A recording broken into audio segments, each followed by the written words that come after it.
Assalamualaikum warahmatullahi wabarakatuh.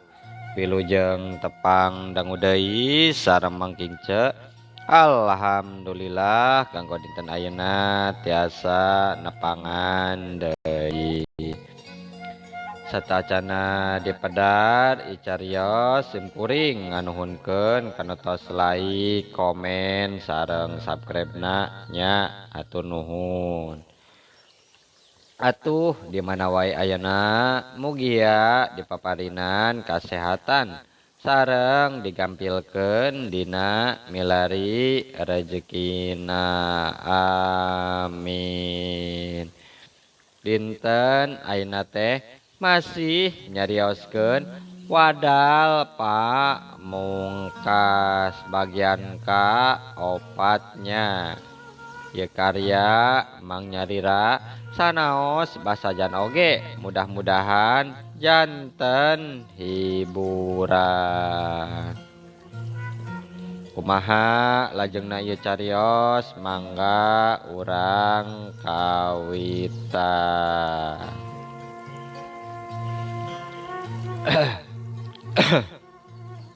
Sareng sena dahar ku siwel ngaluarkeun amplop beureum tina pesakna. Geus kitu mah dibuka eusina duit kertas jeung duit kencering dihitung-hitung teh aya 3.333.000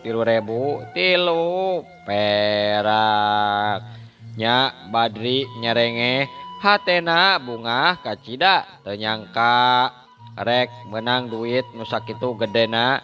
Perkarana aya kenceringan mah atuh paling oge pamulangan meuli udud bae si bos diasupkeun kadinya da jelema jegud mah tara micen receh kitu ceuk pikirna dina waktu harita. Nya sanggeus kitu mah blus bae diasupkeun kana pesak. Nya tongeret geus simpe manuk cakakak oge teu kadenge deui babarakatakanana sarangenge teulem ti belah kulon ti tadi keneh pikeun sawatara waktu pancena dina enggoning nyaangan alam dunia poe ieu geus rengse. Tapi tina sapeker masjid jeung musola reang kusora barudak maca amal-amalan gesan mapak datangna salat maghrib. Badri lempang ngagandaeung kakulonkeun nya dituju Masjid Asidik maksudna mah rek ngalaksanakeun kewajibanana salat maghrib jeung sakalian rek milu heula sare di dinya penting ieu.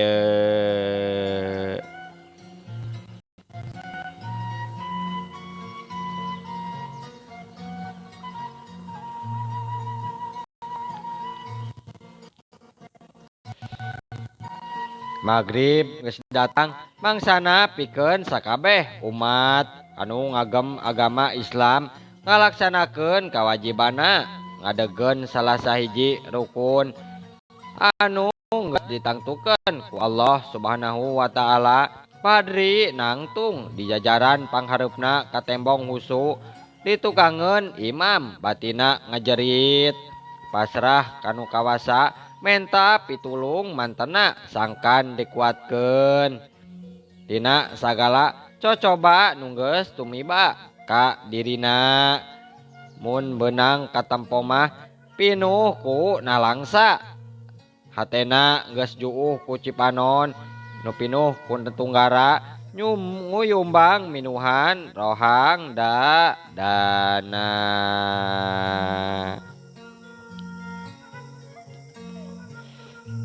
Rengse salat jamaah bubar ari Badri ka tembong sila bari wiridan. Nya sabot keur kitu aya nu noel kana cangkengna. Akang pokna Badri ngalieuk ditukangeunana. Aya saurang lalaki keur ngabelenyeh bari ngasongkeun dampal leungeun ngajak sasalaman. Mane geuning Sid. Badri bari nampanan leungeun. Saeta lalaki bari imut. Mohon Kang abdi Rosid. Kaleresan akang aya di dieu, janten teu cios atuh bade ka bumi teh. Oh nya bade naon kitu Sid? Saena mah urang di luar wae nya ngobrolna Kang. Hayu atuh. Satuluyna mah duanana narangtung terus kalaluar. Saenggeus aya di luar mah dariuk dina kursi panjang handeupeun tangkal katapang nu teu jauh ti masjid.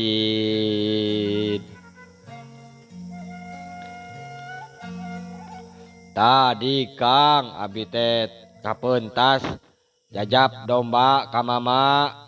Mama teras we anjeunna teh amanat. Saurna upami pendak sareng akang piwarang ka ditu nepangan mama. Oh kitu Sid. Mohon atuh mangga kekenya tas isa akang ka ditu. Duh memang tos lila tuh akang teu nganjang ka mama. Oh nya dipeuntas. Nuhun Kang nya ulah henteu penting saurna mah. Enya Sid siap tas isa pasti meluncur akang teh. Sanggeus kitu mah Rosid amitan cenah rek nganteur indungna disuntik. Nya ayeuna tinggal Badri sorangan di dinya manehna ngahuleng mikiran omongan Rosid baturna nu disebut mama teh nyaeta ajengan Ilyas guruna waktu masantren ngajan henteu. Tepi ka sahandapeun oge atuh keur lengoh namah Badri mah kungsi ngoblong nungtut ilmu agama di pasantren Mama Ilyas. Tapi nya kitu teh atuh kusabab kolot Badri mah jalma nu teu boga jadi ukur bisa nitipkeun wungkul perkara waragad sapopoe sabisa Badri.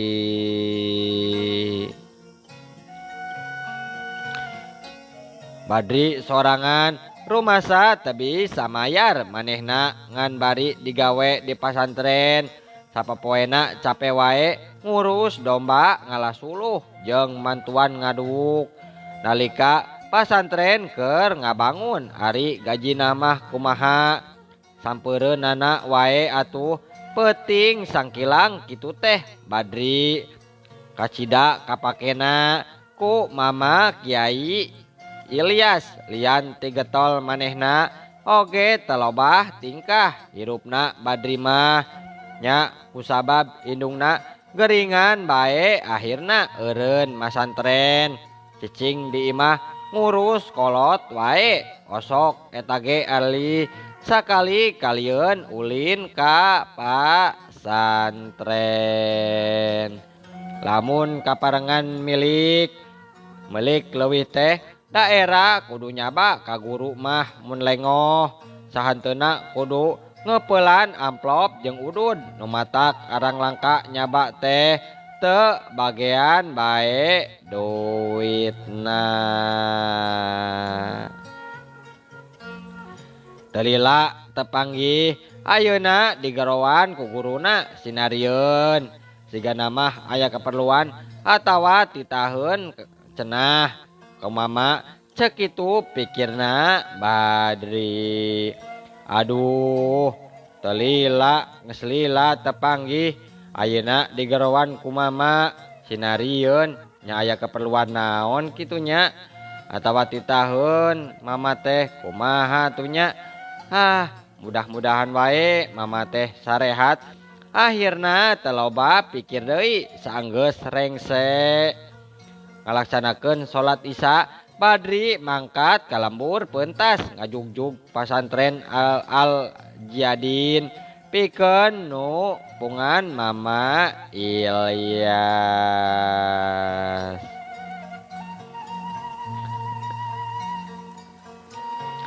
Bulan sapasi ngagantung dina poekna wiwati sakapeung mah cahayana tepati caang kahalangan ku mega hidem nu mentas kasurungkeun ku angin. Peuting harita kaayaan di pasantren Al Jihadin teh katembong rame ku barudak santri nuker ngaraji aya nuker sorogan ngalogat nu muhadorohan oge aya di babaraha kobong katembong budak santri nuker harusu ngawirid amalan sewangan nya harita Mama Ilyas keur diuk dina kursi teras di hareupeun imahna panona nempokeun ka hareup bangun aya nuker di dagoan nya teu kungsi lila aya rentang-rentang nu datang kadinya. Assalamualaikum nu datang uluk salam sanggeus aya di hareupeun Mama Kiai. Waalaikumsalam. Yap kajero Badri tembal Mama Ilyas kituna bari geus nyahoun saha nu datang. Di jero wae ujang ngobrolna atuh cek Mama Ilyas kituna ngajakan asup ka jero imah. Badri mah ukur rengkuh bari terus nuturkeun lengkah guruna nu lempang ka jero. Sanggeus aya di jero imah mah dua nana sarila pahareup-hareup Mama Ilyas tegancang muka obrolan anjeunna melong heula ka Badri mitenan ku paneutupna kaluhur kahandap dipelong ukur tungkul nu dipelong ukur tungkul teu wanieun males netep. Paingan atuh. Hapunten Mama, hapunten. Bade aya pikersen naon abdi disauran ku Rosid di piwarang ka dieu. Hadena bae atuh. Ka dieu hidup teh ieu jang. Mama teh boga pirasat anu kurang alus ka hidup teh. Cek Mama Ilyas kituna bari telesop netep Badri. Badri mangkin penasaran bae manehna hayang nyaho naon nu sabenerna pangna digerowan kari-kari ayeuna guruna nyarita kitu.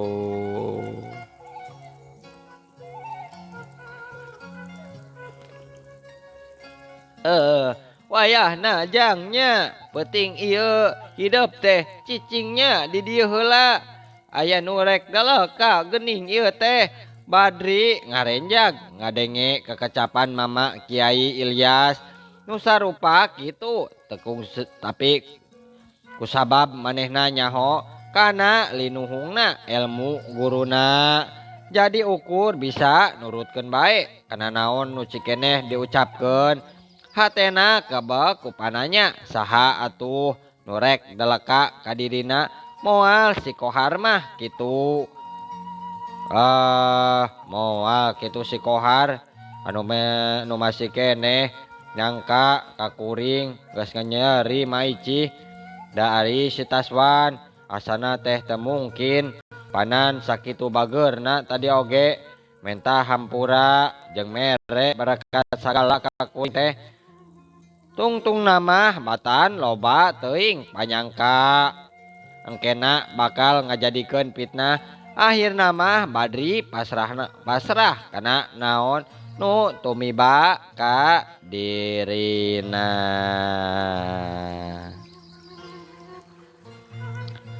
Tah ayeuna mah hidup teh geura mandi wajib heula nya. Tuh kaditu tuh engke kakobong 5 salat tobat sambung we ku wiridannya ya hijib nasar saloba-loba kitu tah. Mak yeuh ulah sare kasarean atawa kasareannya tong waka eureun ngawirid Lamun mama can datang. Badri ukur rengkuh ngadenge kekecapan mama Ilyas teh. Teloba deui catur tuluy bae suntangan bari amitan. Saterusna mah manehna keluar saja ngalaksanakeun parentah nu jadi guruna.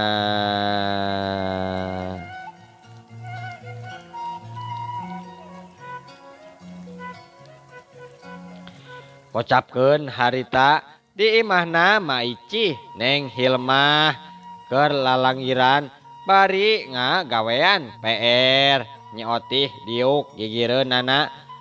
Bapak teh mak can uih wae atuh mak ka mana? Ih saur mamih oge ieu bapak mah mal uih Neng. Mal uih bapak mah naha atuh.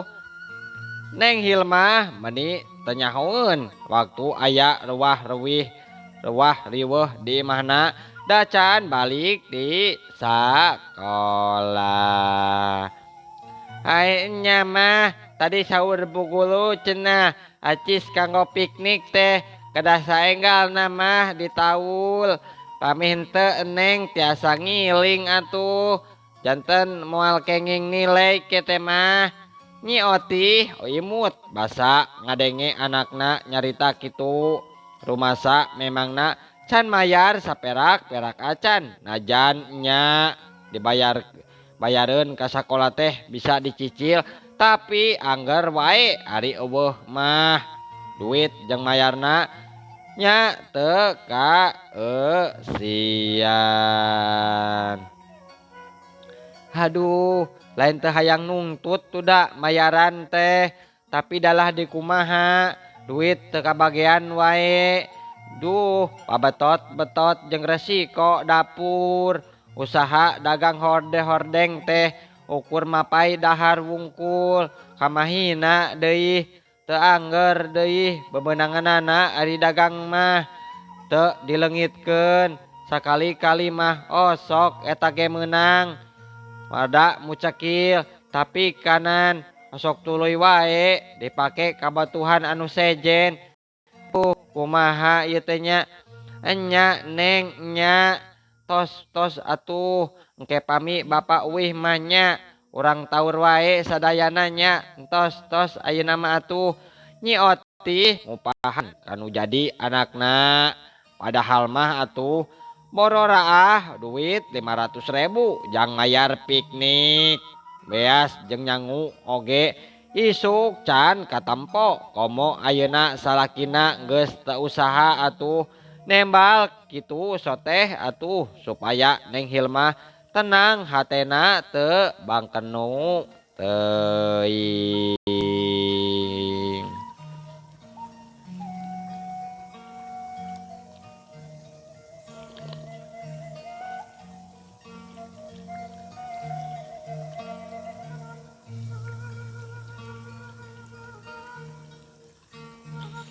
Sabot keur kitu kadenge di luar aya nu keketrok dina panto.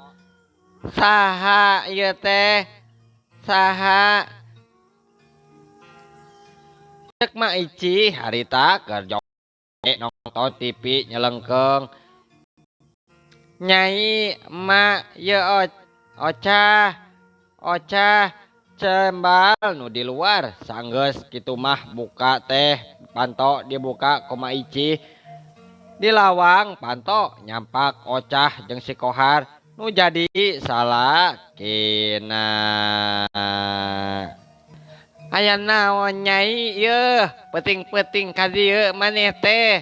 Cek Maici bari ngalungkeun pananya sanggeus tiluana dariuk dina kursi di rohangan tamu. Kieu mak ujang teh boga bisnis gede kan kudu ngamodal heula yo. Jadi ka dieu teh nya rek pinjem heula ka emak cek si Kobar nu nembalana. Ih ari ujang buka duit di mana emak teh? Buka duit di mana? Apaan ngongkorong wae ieu. Kongkorong diinjem ku si Odah dan dibalikeun. Lah, tong sok karese atuh, mak, kami nantu teh yeuh.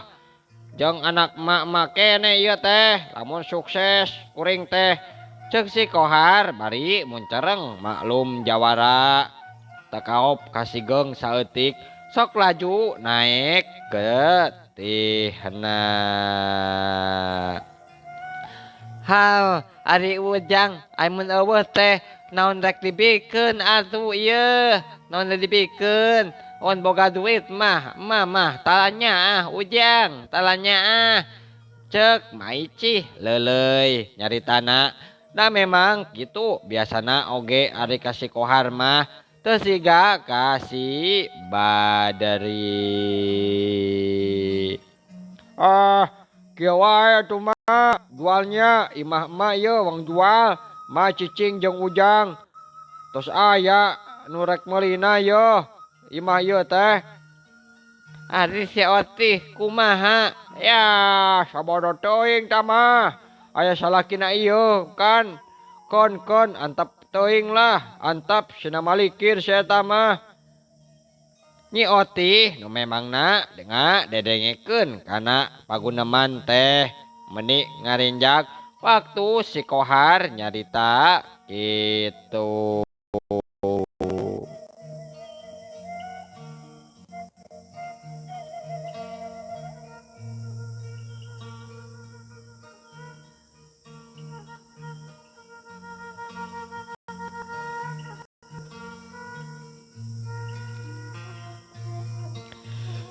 Nya tungtung nama maici teu bisa kukumaha manehna nyaho pisan atuh kana adat si Kohar antuk nama bisa nya tujuan kana kahayang nu jadi minantuna. Tah kitu atuh mah ulah sok hese jeung anak mah yeuh. Mun geus beunghar mah yeuh jang saha deui. Tang tuwe jeung emak jeung si Nyai toh Nyi Odah. Sanggeus kitu mah tuluy manehna nyampeurkeun ka Otih. Cok wayah nanya engke mah ulah cicing di dieu. Ieu mah teh rek dijual. Oce mah rek ka mana bae ge terserah deuleu. Ari si emak rek dibawa ku kuringnya. Maneh mah neangan deui we imah teh euy. Cek Nyi Otih ukur bisa unggek najan teu panuju oge. Da teu bisa kukumaha manehna geus apal kana adatna si Kohar.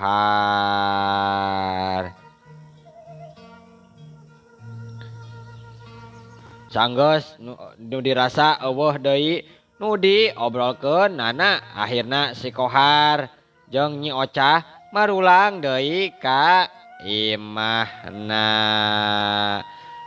Lah kitu Otih geuningannya kitu kahayangna jang Kohal teh kudu nulut maneh mun lain kakolot teh yeuh rek kasaha deui ari maneh minta tulung eta teh jadi wayah nanya lamun imah geus kajual maneh mah kudu neangan wae tempat cicing nu sejen ulah nuturkeun emak wae sia.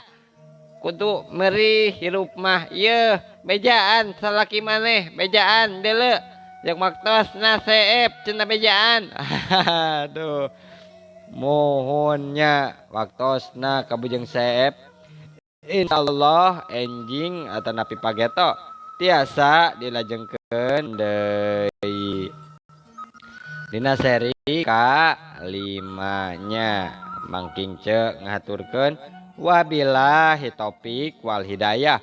Wassalamualaikum warahmatullahi wabarakatuh. Ciao.